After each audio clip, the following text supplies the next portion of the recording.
Hey guys, Mr. Palmer back with part 3 of our impulse and momentum review, looking at numbers 5 and 6. These two problems involve collisions, and these are going to be inelastic collisions. So in number 5, we have here a 3,500 kilogram train. It's going east at 33 meters per second. It's colliding with another train that is at rest. What we need to remember is conservation of momentum. It tells us that the two trains stick together. Stick together means that this is inelastic. So what's that going to look like? An inelastic problem, we've got one momentum, right? Our first object, that's our momentum 1, which is mass times velocity, plus the momentum of our second object, which is m2v2, is equal to their combined momentum after they're going to stick together. And we can just add up their masses because mass is conserved, right? They're sticking together. We just add up their two masses times their new velocity. So we're going to have some new velocity after the collision. So this is momentum after, right? And we're going to set these equal. So let's go look at this. We have a 3,500 kilogram train, right? Got to be in kilograms. Times its initial velocity east, 33 meters per second. We call that positive. Plus our other object, which is 2,000 kilograms, and it's not moving, so that's going to be 0, equals our combined mass when they stick together, which is the 3,500 plus the 2,000, that gives us 5,500 kilograms, times its new velocity, and that's what we're trying to solve for. So 3,500 times 33 is 115,500 kilogram meters per second, plus 0 is equal to 5,500 kilograms times our new velocity of the two combined. And that's going to give you 21 meters per second. That's positive, so it's also going to be going to the east.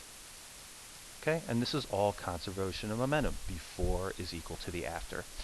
The second inelastic one we have, number 6, is two skaters. One is out of control, it says, and it tells us the mass of the skater. We can call that m1 and v1. That's its momentum. Plus, it's going to collide into another skater, and it gives us the mass and velocity of that skater. That's momentum 2. And it says that after they're going to be stuck together, so they're going to have some new momentum, which is going to be their two masses added together, times their new velocity. Now in this case, what is it asking for? The problem says, what is the initial momentum of the out of control skater? So we're looking for this momentum right here, the momentum of this skater.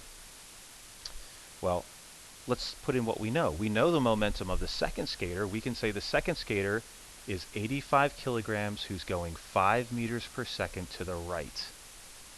85 kilograms times 5 meters per second to the right. 5 to the right, right we call positive, right or east. Now what's their momentum after?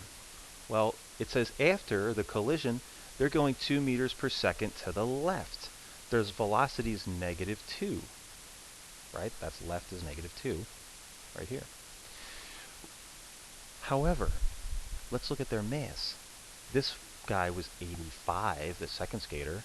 The first skater was 70. We have to add those two together, 85 and 70. Okay, so we're solving for this missing momentum right here. Now this is going to give us a positive number for the second skater. This is definitely going to give us a negative number, so they're going to the right. And we're going to solve. You're definitely going to have to come up with a negative momentum for the first skater. That's going to give you negative 735 kilogram meters per second, right? I forget what this one gives you. This gives you maybe 400 and something, 300 and something. When you subtract this number here from both sides, you get this larger negative number. What does the negative mean? It means that it's going to the left. So you could write negative or you could write left. Either one of them is going to be correct. Okay, and then I'll be back with the elastic collisions and explosions.